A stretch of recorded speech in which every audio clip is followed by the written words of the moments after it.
In roller derby, holding space is an empowering, often intimidating act of strength and strategy for oneself and/or teammates. Holding Space, the podcast, clears the floor for conversations that touch upon race, What's up, y'all? class, Today's identity, and guest needs privilege no introduction to amplify followers of stories, skate or build social community, media. and Ian make is the more creator of the connections in the skate Instagram world. BIPOCWhoSkate, Expect which lots has of smart, become a dope skate clubhouse of people sorts. musing about Equal life on parts and off eight home, wheels hang, and and silliness. hug Can't of forget the BIPOC silliness that you centric never knew you topics, needed issues, and won't be able to images. live without. Through BIPOCWhoSkate, This is Neon Holding has Space with Magical hosted or Realism. sponsored Welcome. Spanish language skaters, terms, classes, Q&As, events, book and film discussions, fundraisers, takeovers, and more.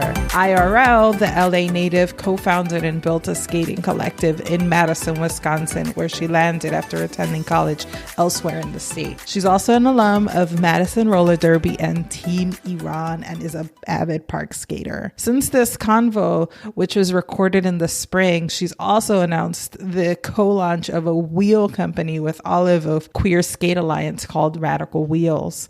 I could just sing the praises of this dope human for the entirety of this episode, but I'm gonna just let this thoughtful conversation get underway. Enjoy. I grew up in Los Angeles and I wanted to go somewhere. I wanted to travel kind of far away from home and just go somewhere where nobody knew me and I could just start over and be whoever, and there were no assumptions or anything. So I went to school, a really small school in Appleton, Wisconsin, which is about 2.5 hours or 2 hours northeast of here. And that's actually where a lot of like paper mills are. And I'm sure they're thriving on the toilet paper purchases these past couple of months. So I went to school there. I graduated in 2012. I stayed there for another year. And I, like the last month, I think, of college was when I started to play derby. I joined a local league there. Like I didn't have a car, I didn't have skates or anything. So, you know, this random person, she became my derby mom. She came and picked me up one day and I had no idea who she was. She had no idea who I was. And she would like, you know, carpool me to practice, and we developed this like really wonderful friendship. And so I started up there and I applied to law school at UW-Madison, and I was waitlisted. And so during that time, when I was waiting to hear back, I moved to Madison because, you know, the derby was so much better here. Like that was, you know, Mad Rollin' Dolls is who they're now Madison Roller Derby. At the time they were in the, I don't know, like 22, 25. I don't know. They were pretty good. So I wanted to come down here and skate with them. And then I ended up not getting into law school and just kind of gave up that dream and kind of just found another job that I liked. And I kind of do similar work. I've been doing software testing, but I'm getting into like regulatory side of things because I work for a medical device company. So yeah. Wow. Oh, wow. So had you skated before? I heard about derby. I heard about it because I have, she's still my friend. She went to school down in Chicago and she started playing with the outfit. And, you know, so I knew about derby, but I thought, oh, you have to be athletic. You have to know how to skate already. You know, I can't do that. Like, I'm not athletic. I've never roller skated before. And then I watched a couple of documentaries. One was about Rose City. One was about Texas, like the league that brought derby back. And I was like, wow, these people are just like me. Like, these are people that I would want to be friends with in real life. Like, I need to go do this roller derby thing. So there were 2 leagues in Appleton. Because of some drama, they split apart. And I went to a practice, you know, for each of them. And I picked the league that I wanted to skate with. They've since combined their programs and everything's cool up there now. Squash their beef. Yeah. Good. Yeah. So that's kind of how I got into it.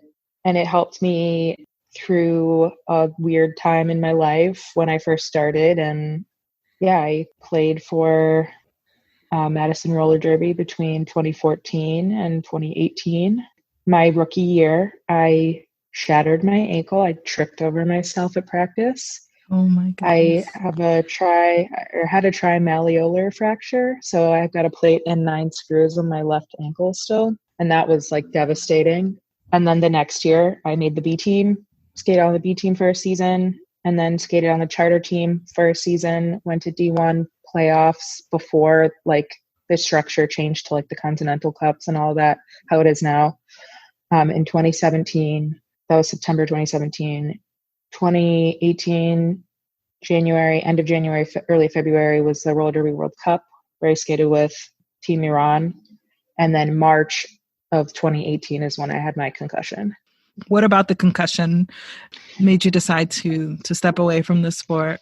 It was really, really bad. Like I didn't start having symptom-free days until August. And I had that concussion towards the end of March. Oh gosh. Yeah. So I ended up I saw my, my GP, general practitioner, a couple of times. And then she recommended that I go to physical therapy, PT, to see a sports medicine guy. And he really, really helped me a lot. And then I was doing like acupuncture, massage, because a lot of the leftover headache that I was experiencing after we worked out like the issues with my eyes processing things at different speeds in physical therapy. So that everything that was left over was like tension in my neck. And so I did dry needling, which is different from acupuncture. And then I did like cupping and massage and all of that. And it was really, really awesome. And a lot of people don't think that you can actually go to physical therapy for a concussion. And that's totally not true. So, and just in general, there's not much about, we don't know a lot about concussions, like, especially because these big sports leagues that make a lot of money off these athletes, they want to keep that shit hush hush. And, in derby, it's interesting too, because it's like the injury that you can't see.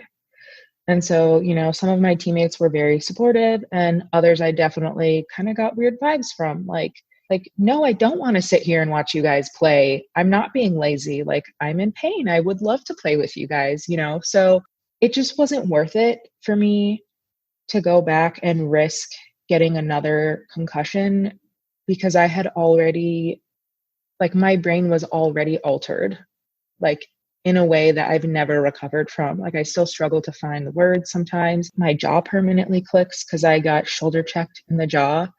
So it was a high lock and a counterclockwise hit to my jaw. And, there are so many other forms of skating that you also don't need to sacrifice your body for anything, for therapy or sport. Like, it's perfectly fine to be like, I'm good. Like, it's time to go. Yeah. So I felt it was heartbreaking, and I was really angry for a long time because I felt like my derby career was taken from me. And it wasn't my choice to leave. And so I really struggled with that for probably almost a year. And then I kind of made my peace. And, and the one thing that my physical therapist did, which was just so wonderful, was that he told me to like never stop skating. Like, because that's such a huge part of my identity. He said, I want you to go to the skate park. Like, don't do anything crazy, but like, you can monitor your heart rate. You have control over, when you can say, I've had enough for today, whereas at practice, you might feel like you're letting people down and you might feel that internal and external pressure to keep going. And so he really, he said, like, part of the healing process for concussion is like, it's emotional. It's, it's mental. You have to retain those parts of your identity. And so, like, I am forever grateful to that physical therapist that helped me. He was just, he made a huge difference in my recovery process. I'm really happy that you found that person and that person came to your life and was able to help you, walk you through, heal you back to health. I know that when I've been injured, the predominant tone has always been like, oh, don't you do that again. Or like, you know what I mean? Like, kind of like trying to dissuade you from returning to the sport. So or from skating. And so that's awesome to hear. Yeah. So you started up ramp Yeah. skating a year later? Is that right? So I started ramp skating in 2014 as part of my recovery for my ankle injury, because I could go to the skate park and practice pumping and, not do anything too crazy, and still be skating. And that was part of my physical therapy, was to, slowly increase my activity and the weight bearing and all of that.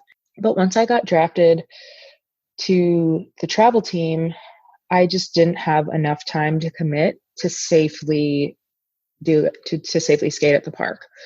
So, I dabbled in it kind of between 2014 and 2018.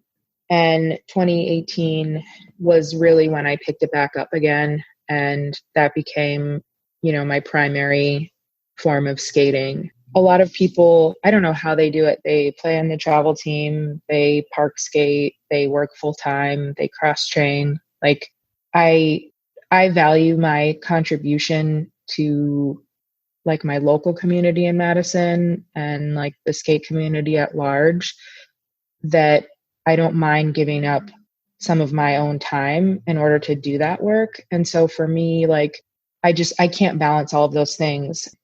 So once I got really into it in 2018 when I was, working through my concussion recovery. Do you think there's been a renaissance, or not maybe like a renaissance, but like just a real growth in that skating genre? In park skating? Yeah.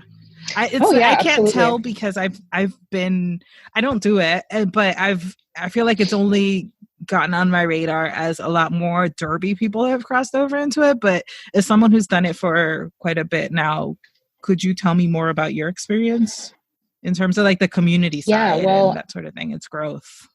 I mean, roller skating at skate parks is not a new thing. Like it's been around for decades, but there has been this resurgence with like Moxie and resurgence. CIB. That's a good word. Yeah. With those two brands really like kicking up the scene, whether for, the growth of the community or personal profit. Like they've done a lot of work to grow the park skating community. So like when I first went in, 2014, 2015, it was mostly just me. A couple of people would come with me every now and then.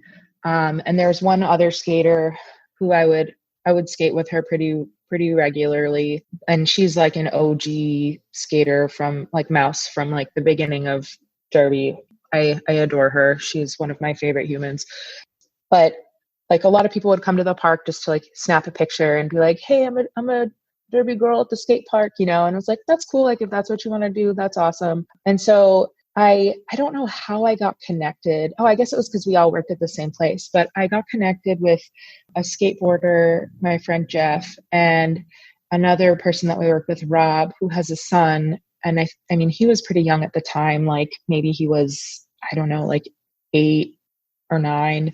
I'm really bad with ages and kids. They're all just kids. But so it was like me on my roller skates who could barely skate, Jeff who like rips on his skateboard, and then Ben and then Rob would just like shout at me and tell me to like do this, do that, do that. He's like our skate park dad.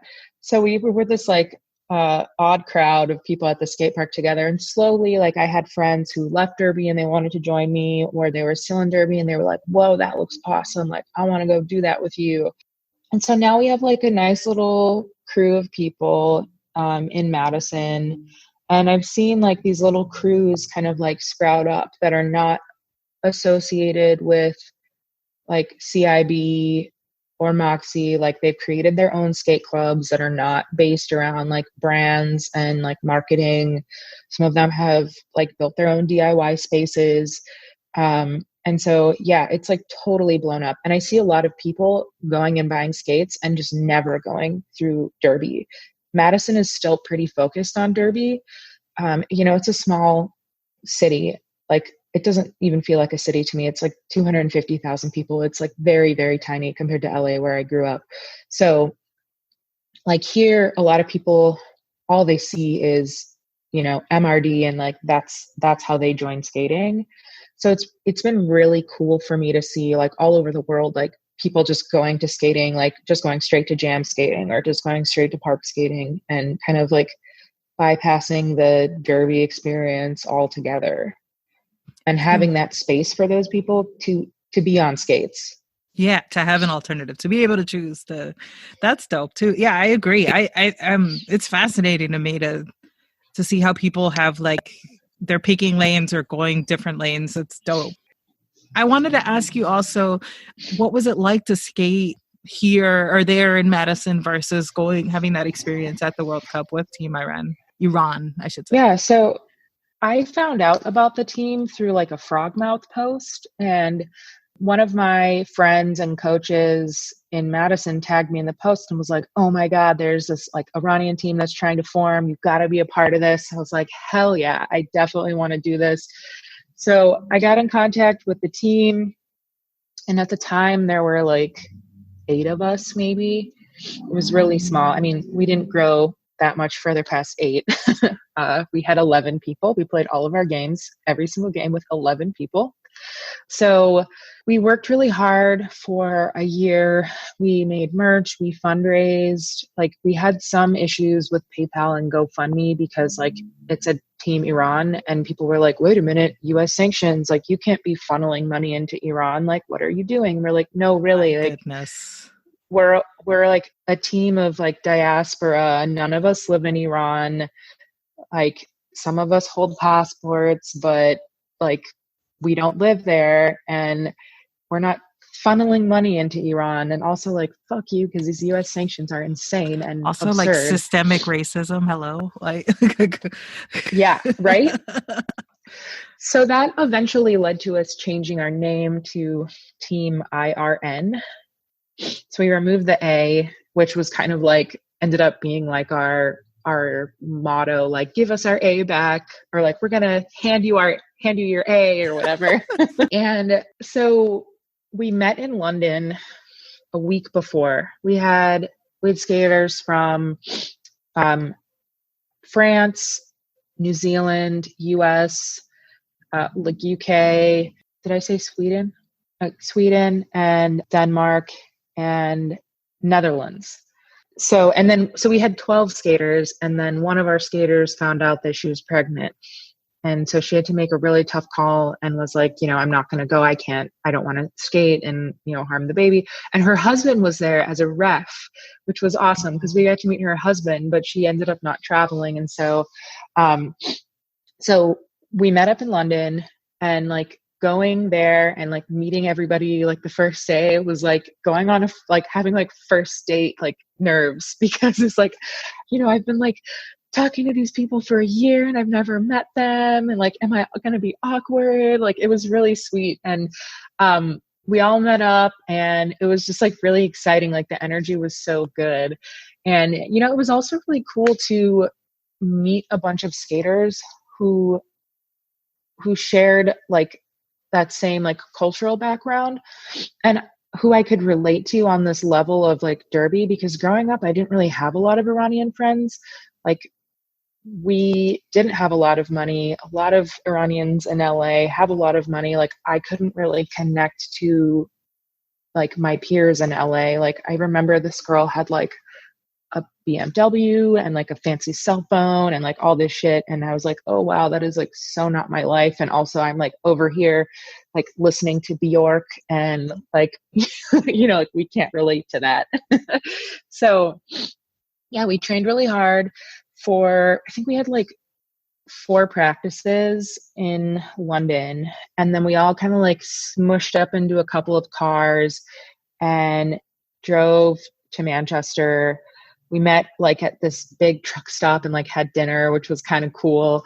And then, like we played Switzerland, Italy, Brazil, and Korea. And we only won our game against Korea. We lost all of our all of our other games. And somehow we ended up 23rd, which was really cool, which I mean, like some of our skaters at the time had like 1 year of experience, and like their skill set just like blossomed over that 2 weeks. And it was so amazing to see, you know, their skills grow, their teamwork grow, like, you know, just everything. It was so cool. It was by far, like, I thought like my goal was to like go to D1 playoffs in Derby. Like that was my goal. And then being part of that team, getting to play at the World Cup was just like, oh, this is why I joined roller derby. Like this moment, like this group of people, like this was it. Love it. I'm so glad you were able to live that. I love that. I hope to one day aspire to go to the World Cup and meet fam, live with fam, and you know, because it just seems like such a magical experience. And like everybody is like feeling that on like the other teams too. Like when we played Brazil, like that was such a fun game, because I mean we were pretty closely matched, so it was just kind of like they're ahead, we're ahead, they're ahead, we're ahead, and like we're all like laughing, and I'm just like saying like the one phrase that I know in Portuguese, and it's like they're just like laughing at me, but it's like funny, and I don't know, like yeah. So it was just such a wonderful event to be a part of. That's great. Do you see yourself being involved in Team Iran's next World Cup run? I mean, obviously not necessarily playing, but somehow being involved in the team structure. Yeah, I definitely won't be skating. I would love to coach, bench, awesome. Like whatever. Like we still have our group chat and we talk regularly and stuff. So I haven't heard when the next one will be. I thought it was going to be next year, but so I don't know. And it kind of depends on where it is. And, you know, but I'd love to be a part of it in some way. Yeah. Sure. So now I learned of you through the BIPOCWhoSkate and your involvement in the like greater skate community. Can you tell me how that project started and what made you create it? Yeah.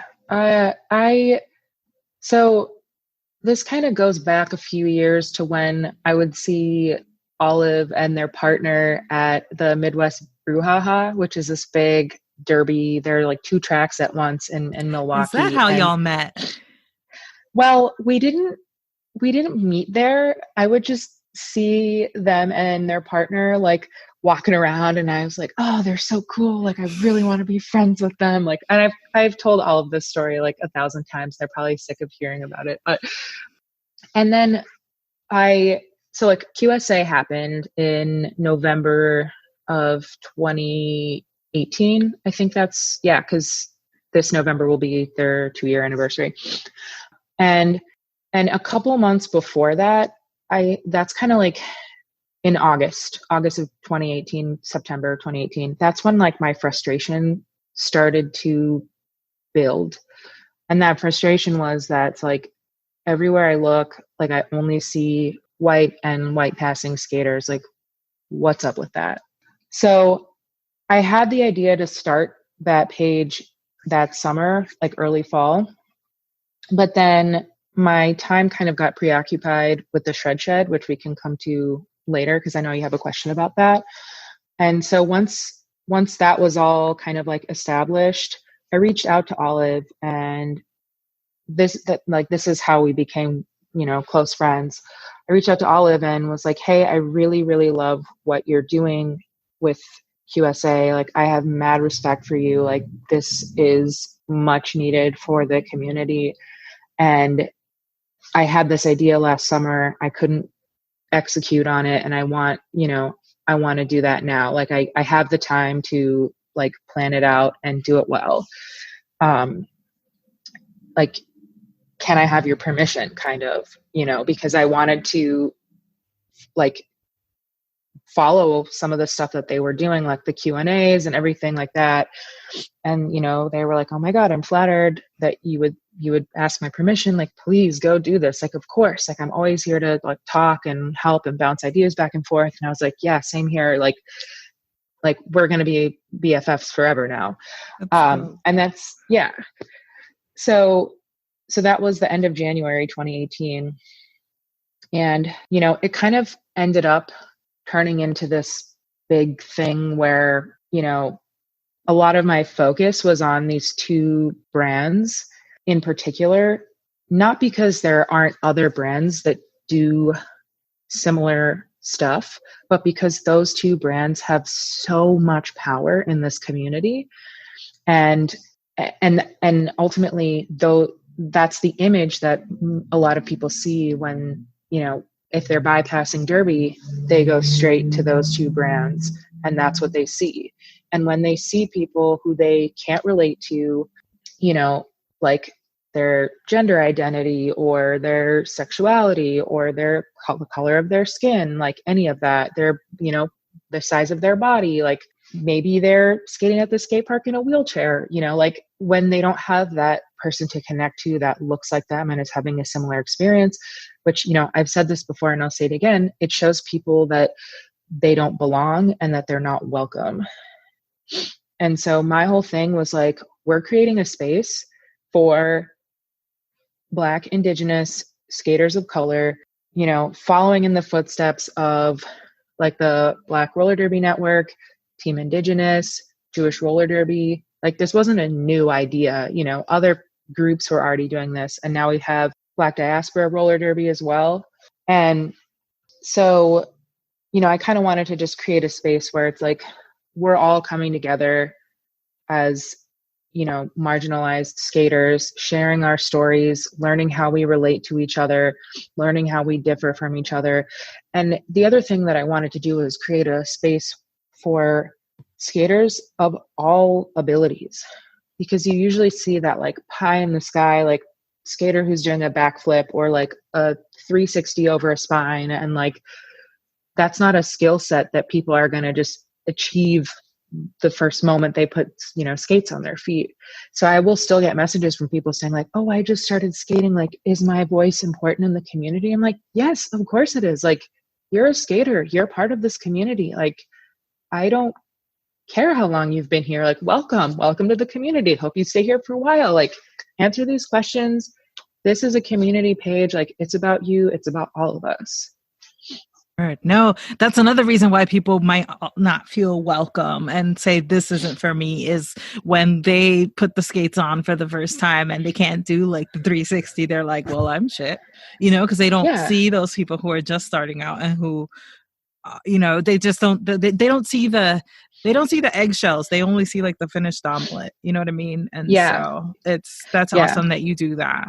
That's really, really great. And what have you learned from this BIPOCWhoSkate project? I've learned that while a lot of people really value this work, and I get a lot of love from people all over, like, you know, through comments on skater feature posts or just people messaging me saying like, oh my God, thank you. Like, this page is amazing. Like, it's helped me through like XYZ issue or, you know, whatever, or like people just reaching out to me and wanting to talk about something that they're experiencing and they're looking for advice. And while there is that large group of people, there are still a lot of people that don't see the value in this work and don't understand that skating should be joyful for everybody, not just like fit, you know, able-bodied, like cis white lady. Especially BIPOC skaters, they come in having these experiences in their daily life. Like, they should not be having those experiences in any kind of skating. And so like that, it continues to inspire me to do more work, because I know like the more I do this work and the more positive, you know, feedback I get, the more I learn that there's still so much work that needs to be done. But there's a need. So that's been, Mm-hmm. And it's not just, I mean, you opened an Instagram, but that, I feel like that really undersells all that you do. Like it feels like it's so much more. You've run fundraisers, you've, you know, you you sponsor events. Like how do you go about taking on these projects and deciding how to incorporate things, and just walk me through that process? Yeah. So the first thing that I got, like the little first piece of merch that I got, were stickers from Manila Ice, who skates in Minnesota and then also skates with Team Philippines, works for like a sticker company. And I knew that from, just we're Midwest skaters, like I know her.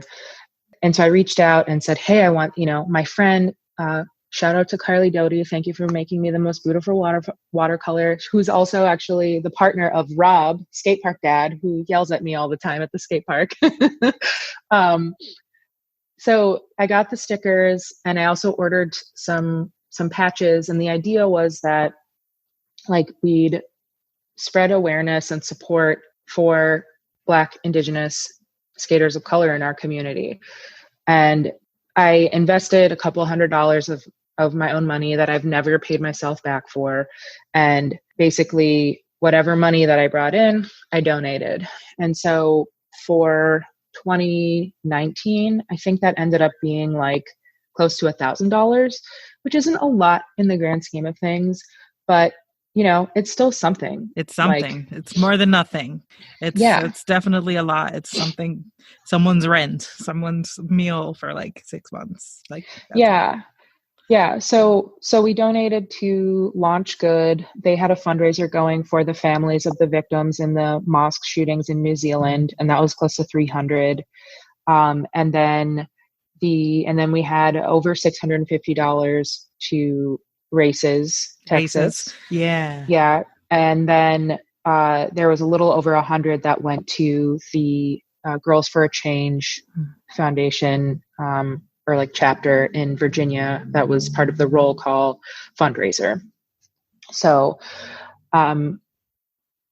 so that, like, I don't know, like, people love merch, people love stickers, they love patches. And so I was like, this will be a cool way to, spread awareness and raise support, and then also like, raise some donations and stuff. So at the end of last year, I put in an order for some merch, like sweaters and tanks and stuff like that.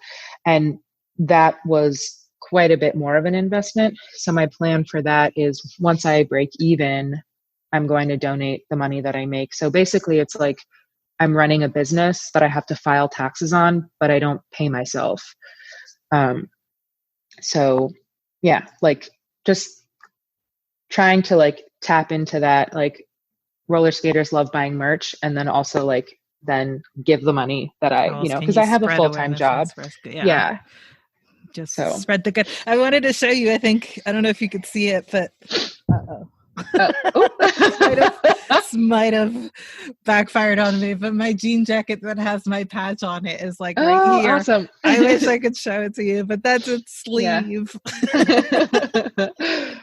Oh Lordy. Okay. This precarious. Yeah. So like with little like events that people have, like skate park meetups and stuff, they'll message me and say, hey, can you send some stickers or patches or whatever? I'm like, yeah, totally. So we've had a couple of meetups and stuff. And then Olive and I had the rollout in November in LA, which was really fun. And we didn't do it in like Long Beach at the beach. We did it more inland because one of the trend that I had seen was that a lot of the rollouts are at the beach.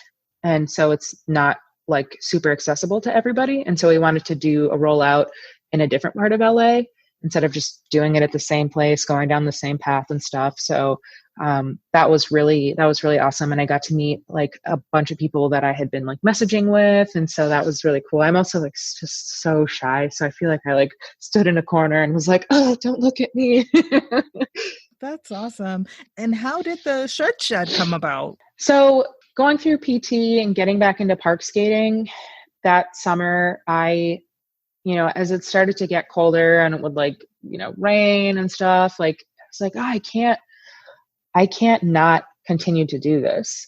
The closest indoor park to Madison is about an hour away, and it's $15 to skate. And so that that becomes like both cost and time prohibitive to be able to do it regularly. But I love that skate park, Four Seasons Skate Park in Milwaukee. They have shown us nothing but love to the roller skaters. They're like just, I mean, that place was built by skateboarders for skateboarders, and they've like opened their hearts to us on roller skates, and all wheels. Like they have like a BMX track. I see kids on scooters there, blades, everything. Like they're just a really welcoming crew of people. And but because I wanted to be able to do it more regularly, I thought, hey, why don't I just rent like 1,000 square feet, like tiny little corner of a warehouse or something like that. So I kind of began to look into it and put some feelers out to see like which friends would want to do it with me. And, like every day I would like scour, like LoopNet is the website for like warehouse rentals, and like Craigslist and, all sorts of like realtor websites. And I found the space on Craigslist, and I reached out to the guy and was like, here's what we want to do. Actually, I reached out to a couple of people. The first guy that I spoke to was not cool. He was like, we don't want, drinking, drugs, nothing. I was like, well, way to make a bunch of assumptions about me. Okay. Like, no, thank you. And the second person was just really kind and was like, yeah, that sounds kind of awesome. Like, here's just what we ask of you, and which was like totally reasonable. And so, yeah, we have 1,300 square feet. We started with 3 foot tall, 8 foot wide, which is, if you're on a skateboard, it's like not that fun to skate because there's just 8 feet of coping, and we made it like from scratch. Like, like we bought the plywood. I used a jigsaw for the first time. I have a photo of me somewhere like holding a jigsaw with like a bandana over my face and like safety goggles. And like, I grew up in LA. I lived in an apartment my whole life. We never had a garage with power tools. Like totally new experience. But like the joy of skating on something that you built with your own like blood, sweat, and tears is just, it's priceless. I can't even imagine. That sounds, it's almost bringing a tear to my eye. Like that is so dope. That is so dope. Wow. Yeah. What does that cost? What is, if you don't mind me asking, like renting a space like that? So we pay $500 a month for our space. Yeah.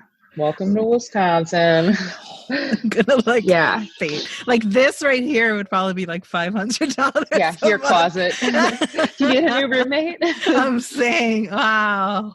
Oh, yeah, so we have a group of key holders, and we all pitch in to pay the rent. And so when we first started, we were all paying 100% of the rent, and any money that we brought in. So like one of our key holders, Jeff, who was also there with Skate Park Dad back in 2014, like, friends till the end, he fronted the money to pay for the materials that we needed for the ramp. And then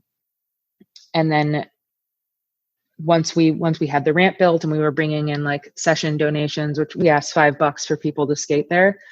And then that would slowly like, whittle away at the cost of the ramp. So the ramp itself, our first ramp was like $600 for all the materials. And we got the steel, like literally like across the warehouse parking lot from like the steel place that was just really conveniently, located. Meant to be.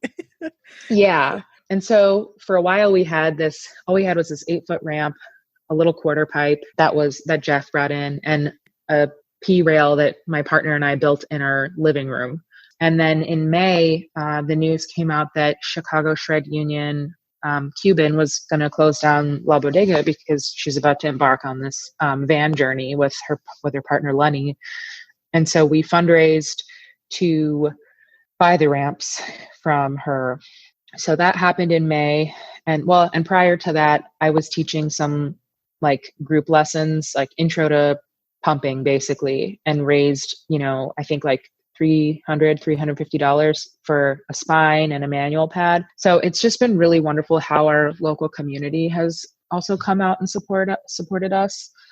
The local like newspaper did a little thing on us, even though it's like a secret DIY space, which like added to the allure of the article. I love it. So wait, when did this start? When did you start looking the into Shred all Shed? of this? Yeah. That was 2018, September, October, November. We started renting the space in December of 2018, and we used that first whole month to build the ramp, basically. And then our first session was New Year's Eve 2018. So we had our first anniversary a little over a year ago. I love it. Oh, man. And so this is so interesting to me because also, as we've, in the jam skating world, rinks have closed and have had a really hard time remaining open with the economy and rising real estate and what have you. So I guess I'm asking, what is the secret? What is the key difference? Is it like a matter of like insurance or like paying for staff, or I don't know what? Is it just less like overhead for? Yeah. I mean, is this like, what would you call this? Like it's indoor a DIY skate park? Like it's not. I mean, I wouldn't even call it space. That, just because it's not a public space. Like we don't have hours, we don't have staff. Like it's just a group of friends that are like, we share the bay that we're in of the warehouse with like seed storage, which like couldn't be any more Wisconsin, and like hay storage. Like there's literally seed and hay and bats. We've got bats. It's kind of exciting. You're like dropping in and you're like, oh God, is this bat gonna like swoop into my helmet? That's amazing. Yeah. And it's also a little bit outside of Madison. So if we were in Madison proper, I don't know that we'd be able to do something like that. And it would be way more expensive, and we'd have a lot more eyes on us. So it's been pretty, we've kept it quiet enough that we're very respectful of like the people around us and whatnot. And yeah, like with rinks, you have like, whether or not people skate, like you have to pay the rent. And here we have a key holder system, and yeah, like I said, we don't have staff to pay. Like you're assuming like all liability too. Like it's so that's interesting. It's definitely a model to look into. Like if you're in a part of this country or another country where the rent and the land is relatively accessible, like that's dope. That's really amazing. I love that. Yeah. And I love that your collaborators see, like as we talked, you're like, and here comes skate park again. It's like the same sort of, you keep a lot of the same longtime collaborators, and like you're building your community and you have your folks that you work with. I love that. And that, you just have like this like longtime core group of we people. have a really solid little like crew here. It's small, but it's mighty. Like we have each other's backs. Like, and I could not have done it without them. Like you can't build a ramp on your own, so you can't rent a space on your own. Like right. What fun would it be? Like it sounds like a blast. How often do you go? Awesome. How often do you do it? Well, obviously right now with COVID, none of us are going there, but we have public sessions twice a week. So I would, post that through the Instagram, like public as in like open to friends. Yeah. Sure. Like, right. And then basically as a key holder, you can go whenever you want. So, I try to go twice a week, and then I, if I have time, I try to go another day per week, but I usually end up skating like twice a week. That's so great. Yeah. I love that. Has your view of the skate world and community evolved in your 7 years that you've been involved? Yeah, I definitely entered very naive, I want to say, and just like stars in my eyes, like, oh my God, like roller derby is amazing. I will sacrifice my body to this sport. I've had multiple concussions. I had concussions where I never stopped playing. I never stopped. And that's the advice that I got from a coach. So, when I look back on it, I can't say, if I had a chance to do it over, I can't say that I no, I definitely wouldn't do it, because it was and still is a huge part of my identity that I played roller derby.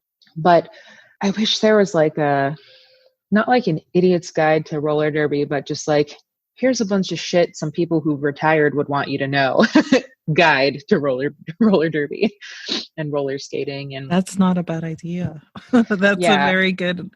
I'm sure a lot of people would read it. Yeah. And I guess too, with racism in roller derby and transphobia in roller derby, when I was in it, it's almost like I didn't see it, or I didn't want to see it, or I didn't want to, my mom raised me to be the person who always speaks up and always says something. And there was a lot of fear and retaliation, generally in derby, that if you speak up and you about anything, even bullying, you have fear that you'll lose your spot on the team, or there will be some sort of retaliation, or you won't be rostered, And so I think that I placed too much value selfishly in not even I don't even know, if it wasn't even conscious,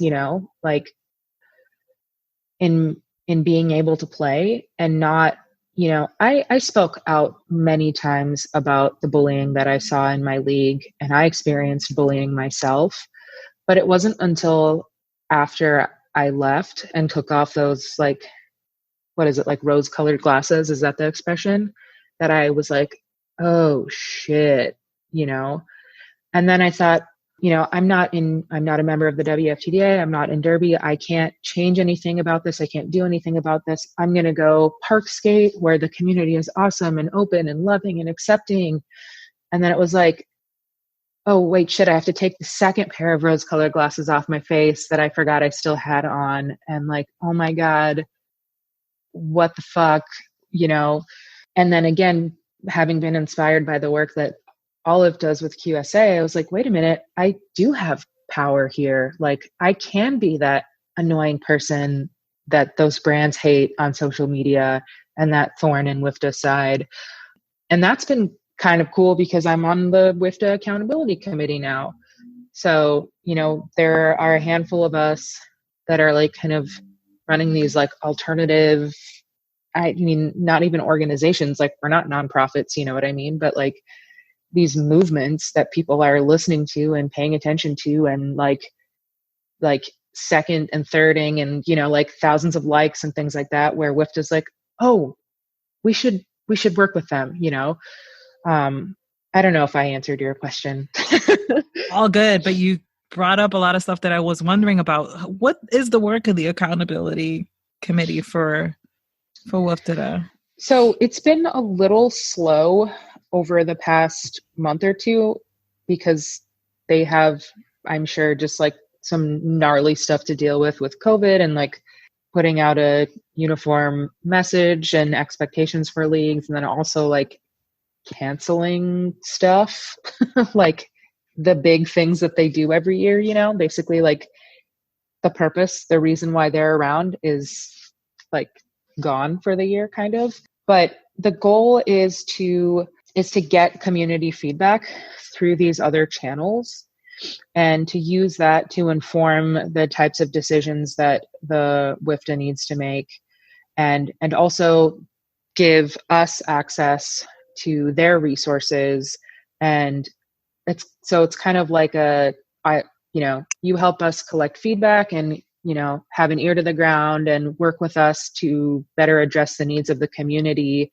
And, we can help you come to events and things like that. Not that they'll fly us out there. It's not like that at all. But here's a pass for an event or something like that. Or here's an ad for you. So it's just kind of a reciprocity.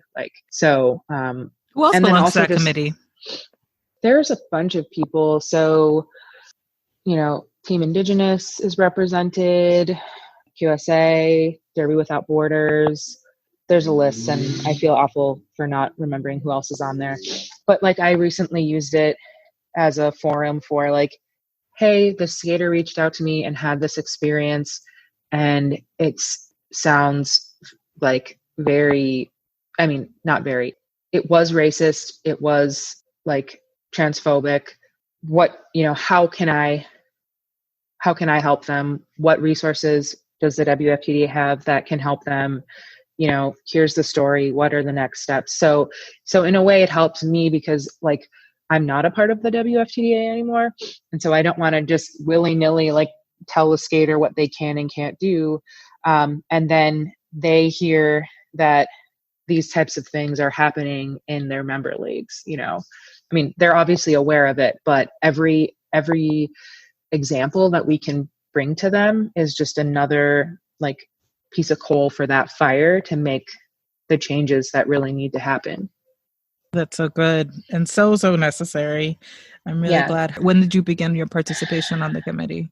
Just a couple of months ago, and we're still forming our like agreements with them and like, what they, I mean, I shouldn't even say like what they expect from us because they don't really, they want to create a space for us to be able to share the issues that our communities are facing. And so there's not like an expectation, like we don't, it's not like unless you hold up your end of the bargain, like we're not going to hold up ours. So we're working out these like agreements where it's basically like, you're part of this group, like here's what the WIFTA will do for you and what you have access to and how you can like spread that through your community and whatnot. So I've only been involved for a couple of months and it's been fairly quiet because of COVID. And so we're still working on the agreements for now. But good. I can't wait to hear more about it. I wish I had more like specifics / meaningful stuff to share about it. It's still very much in the works. Nascent. So sounds like it. So to wrap up, I like to ask people their self-care tips. So do you have a self-care tip? I would say my self-care tip is setting boundaries and like sticking to them. So whether that means like I'm setting a boundary for a friendship or a project at work and just really being in touch with myself and my needs. And boundary setting is it's huge. That means saying no to things sometimes things that you want to do, but you have to protect your time. And ultimately, setting those boundaries helps with other self-care things like having time to do the dishes and have a clean kitchen, not being stressed out about like laundry. So setting those boundaries like with your time, like emotional boundaries as well. If you have a friend that comes and talks to you a lot about their problems and, maybe setting a boundary with them is saying, hey, in the future, can you ask me if it's okay to talk to me about something, because it's just so easy with like technology. You can just shoot off a text and you have no idea what's going on in the other person's day or world because you're just tapping on a screen, So boundary setting for sure. I mean, I might get on my Oprah right now and sound really cheesy, but I find that when you say no to people and when you say no to things, you're saying yes to yourself. Like, yes, you know what I'm saying? Like, it's affirming for you because you get those dishes done and all of those like tiny little things that may seem insignificant, but are grating at you. Well, it's like a bunch of little paper cuts. Then you have like a giant gash on your arm. It's true. What would you like to hold space for? This is your free space to get whatever you want off your mind. I do a lot of volunteering at this local food pantry, and they're just like a super special part of the Madison community. They serve a ton of people from all different backgrounds and religions and, reasons for why they're there. And I'm just really sad that I can't be volunteering with them right now. My partner is immunocompromised, and so I can't expose myself because anything that I bring home is much worse for him. So, and I've become really close with their director there. So I want to hold some space for Rhonda at River Food Pantry, who I know is working hard right now. to help people still, get their meals, and the kids with their mobile lunch, PB&Js and stuff like that. So, yeah. And last but not least, your MVP. Oh, and no, actually, this is second to last, but not least. Your Okay. MVP. Yeah, I like Olive. I've mentioned them a number of times throughout the other questions and stuff, but yeah, Olive is, I would be lost without them. Like, they have such a grounding, calm presence in my life. And, most days it's like we don't stop texting from when we wake up to, going to sleep. So, as I said, they've been a huge inspiration to the work that I do, and just like a really amazing, kind friend, and has helped me through just a lot of personal non-derby related stuff. And their partner Drea is also just so wonderful, and I adore the two of them. And it's funny because they're from the Midwest and I'm from LA, and they live in LA now and I'm out here. So it's really convenient because when they come home, I can see them, and then when I go out there, I can see them too. Oh so, my goodness, yeah. That's so good.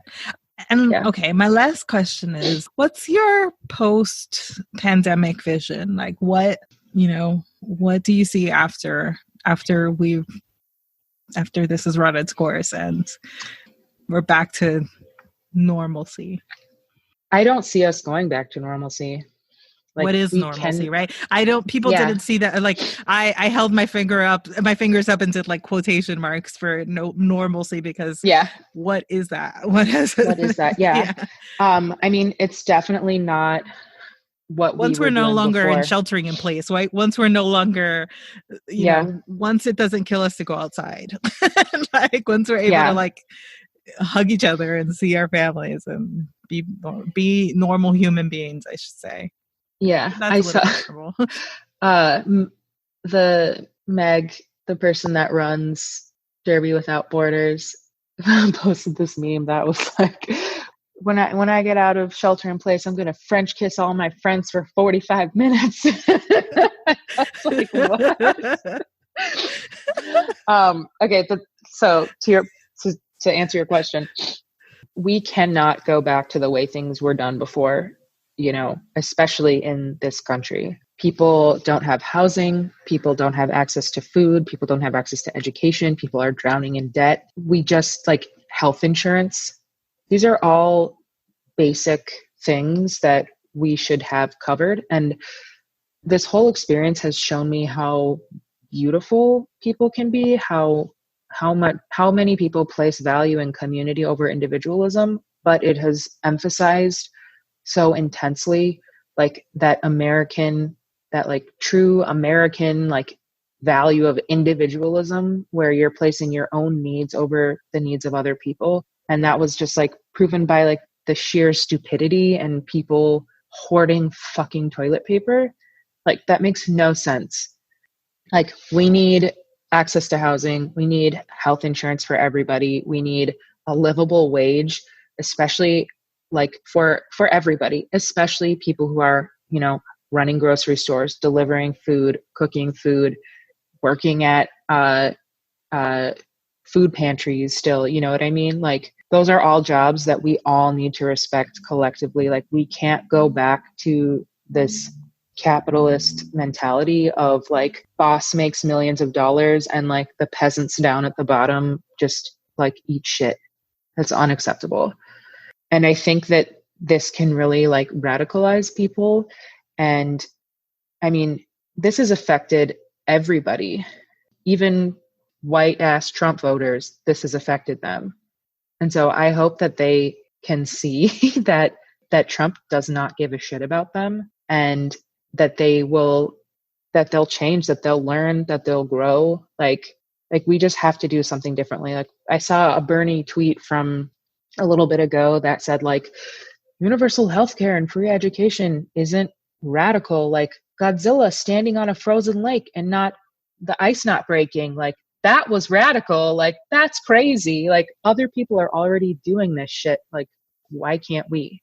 It might suck for a while, you know, it might get a little crazy, but like we can get there. Thank you. Yeah. It baffles me. It baffles me the way that this is the richest country in the world, and our priorities and our mentalities are so skewed and so topsy-turvy, like upside down. It makes no sense. And I'm living here in the most unequal city and state. I don't get it. So no, I'm with you. Like 100%. we all need to come together to fight against the common enemy, which is capitalism, greed, capitalism, racism, white supremacy. Like it's unacceptable. Absolutely. And the way that they're trying to put the economy, which is capitalism, over lives, human like life. They're trying to sacrifice. And the irony is that the same ones who are like pro-life are the first ones that are like, they're not pro-life. Get back to work. Like, you know, well, but your also grandmother would want you to. They're the ones who are pro-military. They're the ones who are funding the military budget. And you're not pro-life if you want to send someone's kid to kill someone else's kid who's just a couple shades darker. And so pro-gun. Yeah. They're not. I hate that term pro-life. Like they're pro-fetus. They're pro-money. They're like, pro-bodily control. That's what they want. Yeah. Agreed. Yeah. Neon, thank you. Thank you. Thank you for having me. I thank you for coming. Like this, you're one of the dream podcasts. Yeah, I tell you, you know, there wouldn't be a podcast without a BIPOCWhoSkates. You know, and without you behind it, you definitely were the catalyst and the motivation to again create the space for the platform for more visibility and for more amplification of the marginalized voices within skating and the skate world. So thank you. Well, thank you for making the podcast and creating and holding more space. Like, I love that this project came out of the work that I did, and I'm equally inspired by you and the work that you do. So thank you for doing that. Thank you, Neon. For all of us. Trying here. Trying in my closet, sitting in You're there. doing great.